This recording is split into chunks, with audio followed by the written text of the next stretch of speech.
In the summer of 1932, at the height of the Great Depression, an impoverished army of 45,000 World War I veterans marched on Washington, D.C. They believed that if they came to Congress, that Congress would finally authorize immediate payment of bonds that they had been promised for the losses that they suffered during World War I. But Congress refused to pay the bonus, and the Army brutally drove the veterans away. It's war, the greatest concentration of fighting troops in Washington since 1865. This is the saga of the Bonus Army, and a march that changed the nation. Remember my forgotten man. You put a rifle in his hand. Forgotten, help me see, means you're forgetting me like my forgotten. Major funding for this program was provided by the Disabled American Veterans National Service Foundation. Since World War I, DAV has helped veterans recover from the wounds and scars of war.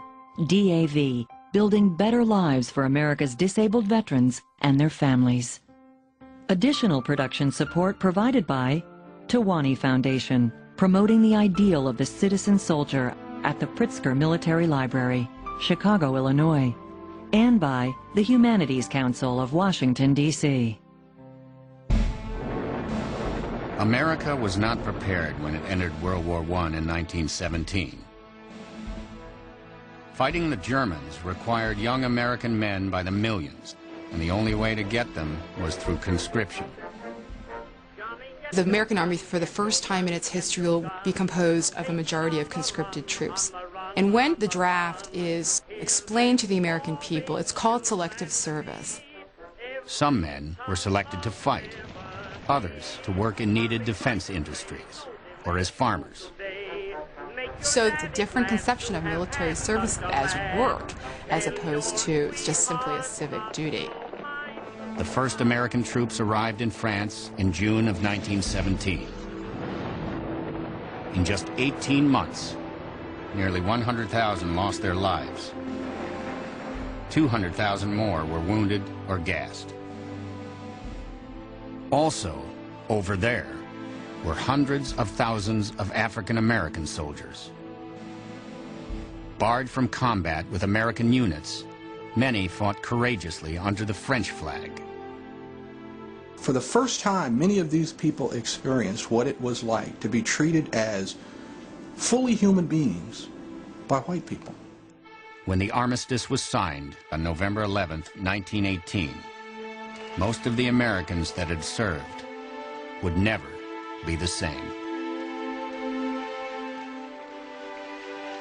As the first waves of troops returned from Europe, the nation turned out to honor them with parades. But veterans quickly realized the high price they had paid. Let's say a guy didn't go to war, stayed home, worked in an arms factory. He would probably get maybe 10 times as much as a soldier would. Soldier in combat was getting about a buck and a quarter a day. Soon after the war, veterans began to argue that soldiers should be compensated for the wages they lost while serving their country. They very carefully used the terms adjusted compensation to be clear that what they are asking for is not a bonus, they are asking for back wages that are due to them. It was the detractors who called it a bonus. Finally, in 1924, Congress granted World War I veterans adjusted universal compensation. A law had granted them the bonus, equivalent to $1 to $1.25 a day for every day they served, which in many cases would be $600, $800, $1,000. But there was a catch. They don't get a nickel of the money until 1945, unless they die. That's what they call it, the tombstone bonus. In 1928, Herbert Clark Hoover, a self-made millionaire, was elected president.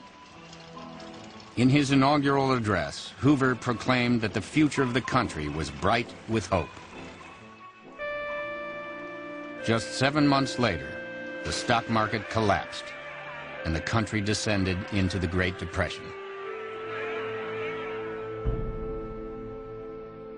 In America, in 1932, hunger and desperation stalked the land.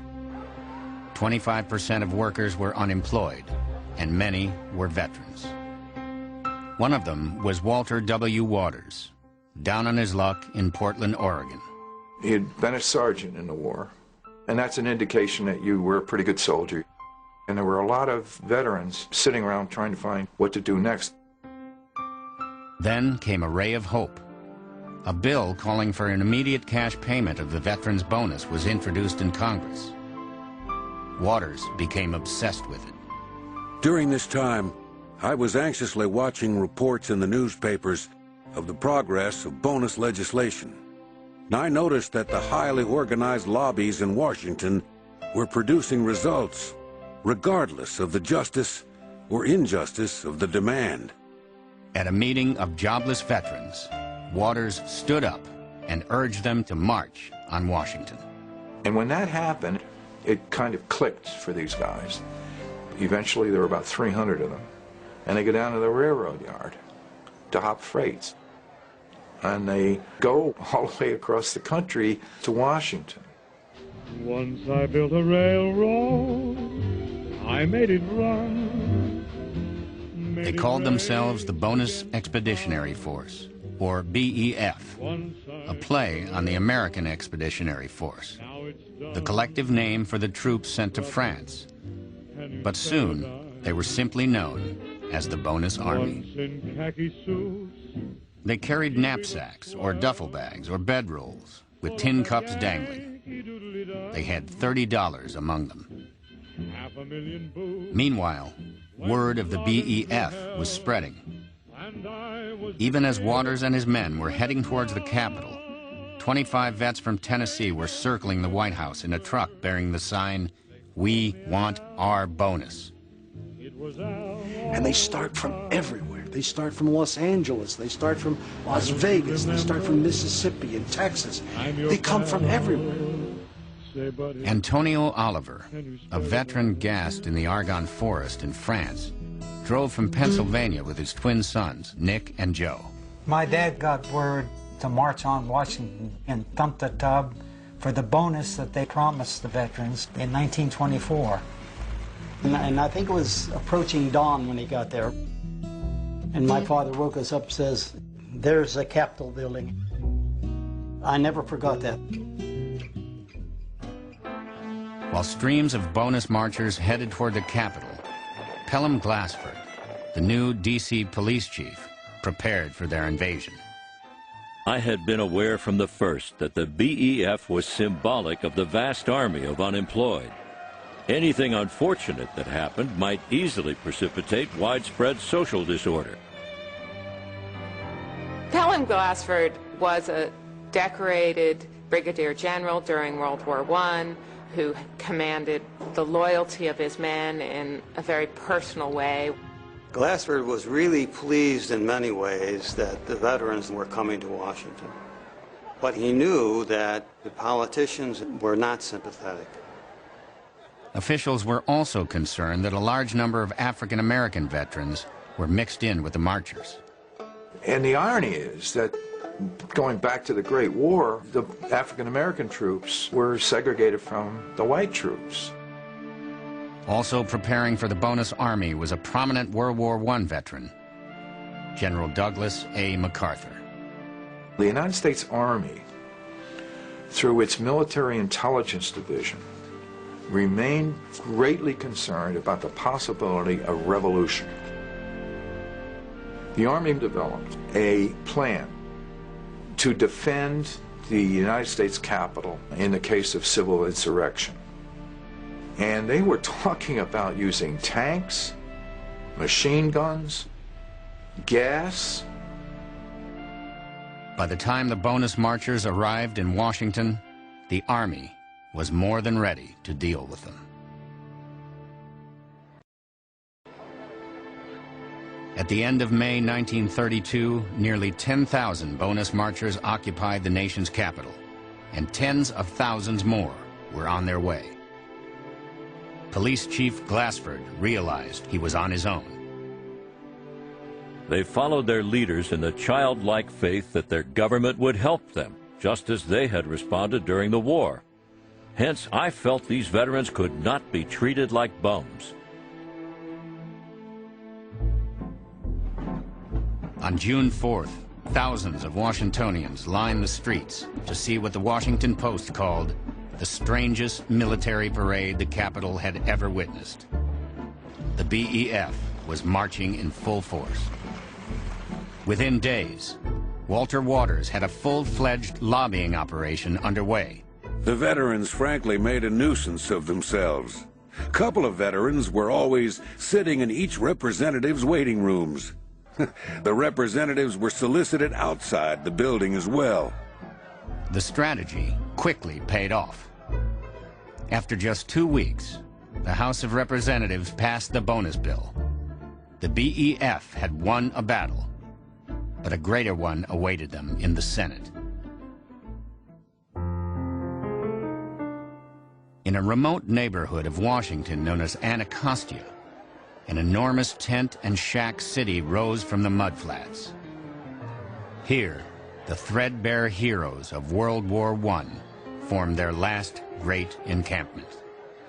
We just drove in and we were ankle deep in mud. I never saw so much mud in my life.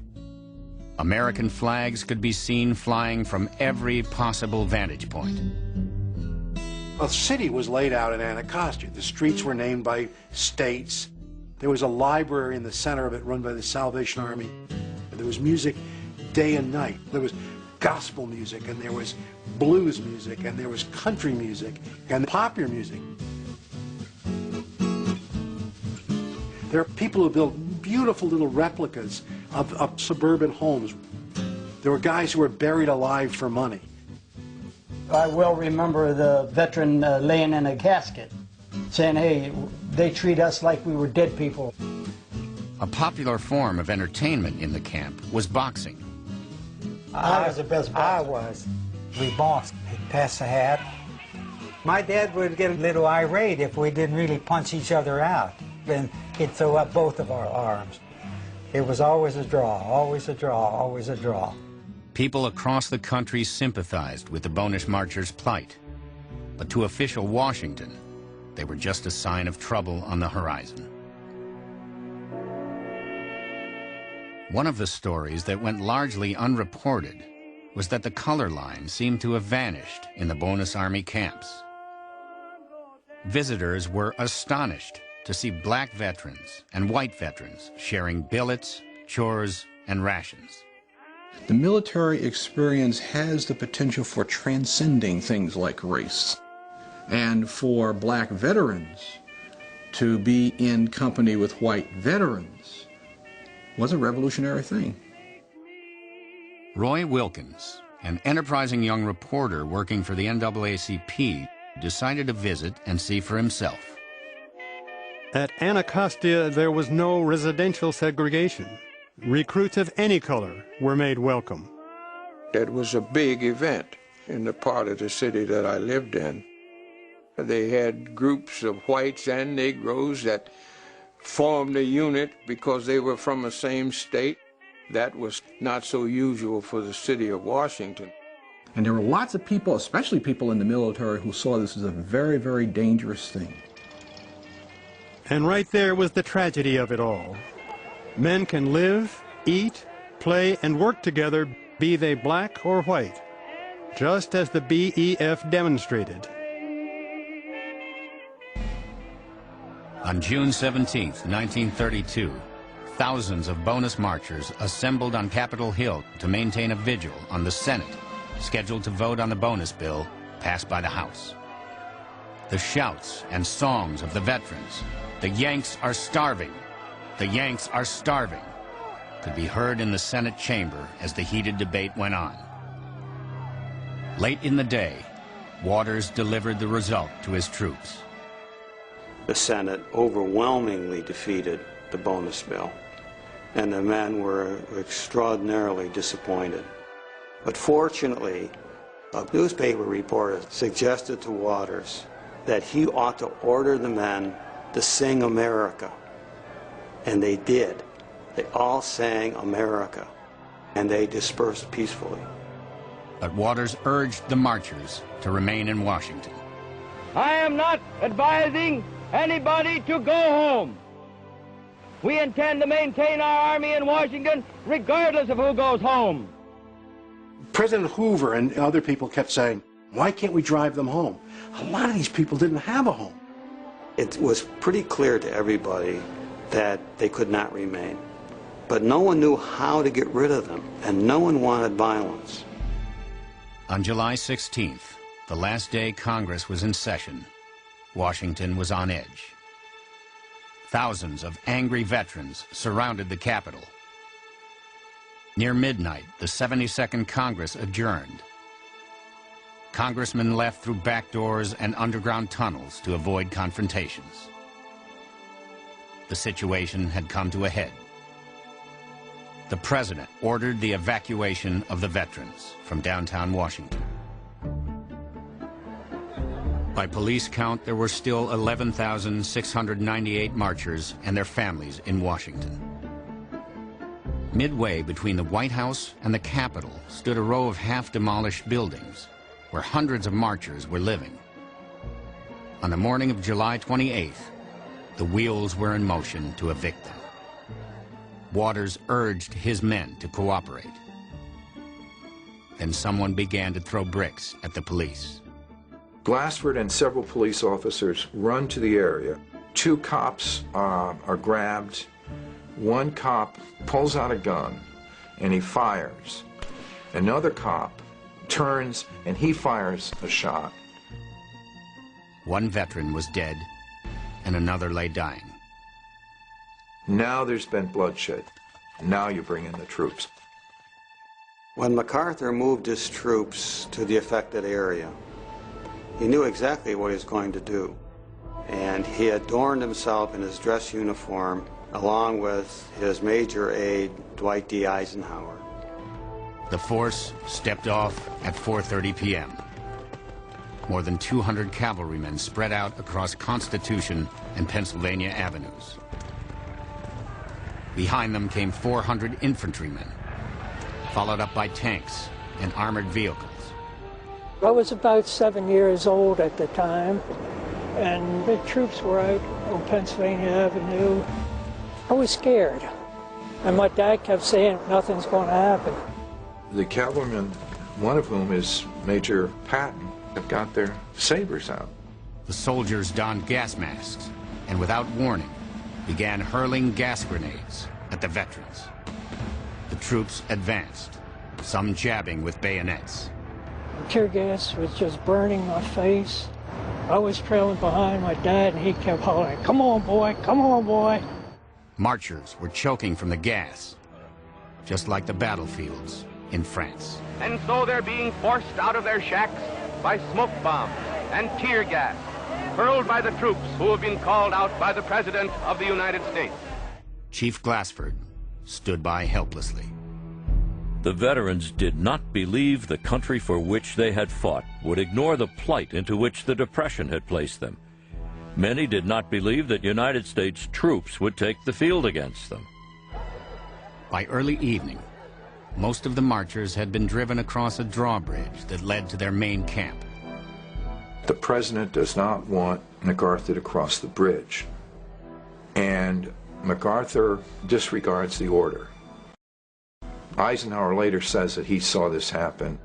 MacArthur says, "I cannot bother with pieces of paper during a military operation." And so he crosses the bridge. All through the camp were scenes of panic. My dad says, "Let's get the hell out of here. The soldiers are going to kill us." Then troops began to set fire to their wooden shacks. One reporter wrote, "The blaze was so big it lit the whole sky. A nightmare come to life." The president looked out a window of the White House in the direction of the fire, then retired for the night.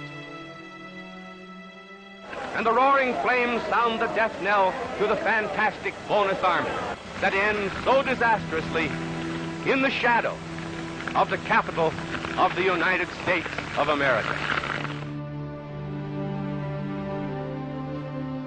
The morning after the bonus rout, public sentiment took a dramatic turn against Herbert Hoover. He argued that this was a communist revolution, and there wasn't one bit of evidence to prove it. If the expulsion needed a human face, it came in the person of Joe Angelo, whose story was published across the nation. Joe Angelo gets the Distinguished Service Cross for saving Patton's life on the battlefield. The next morning, Angelo comes to the burned-out field to see Patton. And Patton says, "Take this man away. I don't want to see this man." Walter Waters quickly faded into obscurity. The BEF was broken up. The men returned to some city or other, there to roam the streets, hopelessly seeking work or to shuffle in bread lines. There they remain, crying examples not of the need for the bonus, but of the need for a new American system. So just a few months after the bonus marchers are driven out of Washington, you have a song which is called "Brother, Can You Spare a Dime?" This song was directly inspired by the bonus marchers. They used to tell me I was building a dream with peace and glory ahead. Why should I be standing in line? And it just captured the desperation that was the story of the bonus march. Say, buddy, can you spare a dime? On November 8, 1932, Americans, desperate for change, elected Franklin Delano Roosevelt president. The first thing that Roosevelt does, he produces something called the Economy Act. The big victims are veterans, disabled veterans. Still, the veterans kept returning to Washington each year. FDR knows that he cannot use force against the veterans. He also knows he doesn't want them in Washington, D.C. Many of the men were sent to work in rehabilitation camps in the Florida Keys. On September 2nd, 1935, the most powerful hurricane ever to hit the Western Hemisphere hits in the Upper Keys, where these guys are located. Several hundred of them are killed. The government attempted to suppress the news. But one of the first rescue boats to get in carried the renowned writer Ernest Hemingway. In an angry piece, he wrote, "The veterans in those camps were practically murdered." When the public finally learned the truth, opposition to paying the bonus began to vanish. In 1936, war clouds were gathering again in Europe. Once again, the bonus bill is brought up. It is vetoed again by President Roosevelt, but this time there's enough power in the House and Senate to override the veto. The bonus bill becomes law, and veterans' tab on World War I is paid in full. Some 4 million veterans were overjoyed. So the story comes to an end. These guys get their money, their lives change. My dad came in the house with 7 $100 bills, and we thought, oh, is that what the bonus is? You know, we didn't know what a bonus was, you know, it's money. After all that time. On December 7th, 1941, Pearl Harbor was attacked, and a new generation was called to serve. During the Second World War, Roosevelt admits World War I veterans' arguments. He will say that soldiers now serving in our army will have to be compensated for the opportunities they've missed. What emerged was the landmark piece of legislation known as the GI Bill of Rights, signed into law in June of 1944. It put millions of people into housing, put millions of people in college, put millions of people into small businesses, and it changed America. The legacy of the Bonus Army can be seen in all the marches on Washington that have followed. And American soldiers returning from war today expect the government to keep its promises. The bonus march was a very visible lesson to political leaders that they did need to do something to respond to the individual needs of Americans. It tells us about the determination of people to make sure that veterans are recognized for the service that they render to the nation. In my later years, I understood what it meant. It meant freedom to demonstrate, and it showed America was a free, working democracy. The March of the Bonus Army is available on video cassette or DVD. The companion book to the program is also available. To order, call PBS Home Video at 1-800-PLAY-PBS.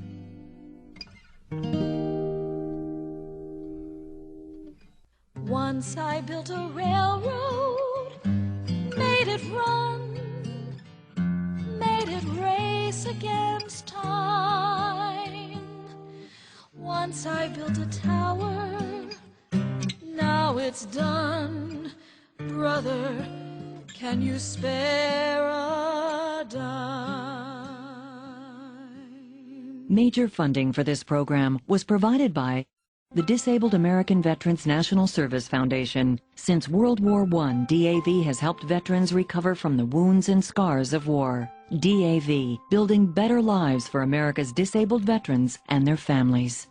Additional production support provided by WWII Foundation, promoting the ideal of the citizen soldier at the Pritzker Military Library, Chicago, Illinois, and by the Humanities Council of Washington, D.C. We are PBS.